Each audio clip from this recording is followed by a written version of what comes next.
Dice el presidente, el gran capital dirá si al fin quiere un pacto social que no es una medida o el enfrentamiento social y político. Como dije desde el primer día de mi gobierno, le solicito construir el pacto social de la vida y de la paz. Suspender un decreto de salario mínimo vital pone en riesgo la Constitución que no permite deteriorar el poder adquisitivo del salario y anular la prerrogativa del gobierno y sus derechos en materia de salario.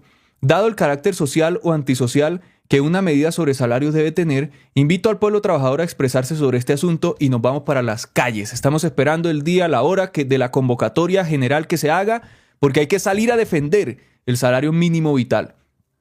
El Poder Judicial debe saber que el gobierno se debe al voto que lo eligió y a la Constitución Nacional. Esto que dice el presidente acá es cierto. Suspender este decreto pone en riesgo la Constitución que no permite deteriorar el poder adquisitivo del salario. La Constitución, como les digo, habla de un salario móvil, una remuneración móvil, y la jurisprudencia ha establecido que no se puede desmejorar. Es decir, un decreto presidencial para establecer el salario mínimo en Colombia no puede desmejorar el salario de los trabajadores en nuestro país. Lo que sí establece la norma es que se deben tener unos parámetros en cuenta, que es lo que dice el Consejo de Estado, del magistrado y el gobierno los tuvo en cuenta en su decreto. Lo único que no quieren es que sea vital el salario mínimo.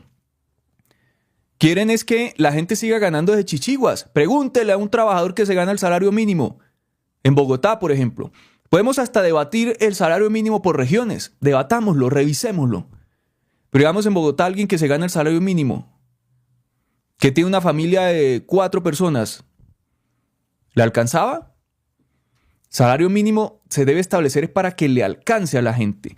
Entonces estamos viendo acá unos paradigmas de acumulación de capital constante y de desmejoramiento de los derechos de los trabajadores que en este gobierno se han mejorado, y por eso nosotros vamos a trabajar desde el Congreso para seguir mejorando los derechos de los trabajadores. Colombia es uno de los países más desiguales del mundo. La Oxfam sacaba un informe hace algunas semanas donde establecía que básicamente el 1% de este país era dueño del 70% de Colombia, y de los ingresos, y de los bienes, y del capital.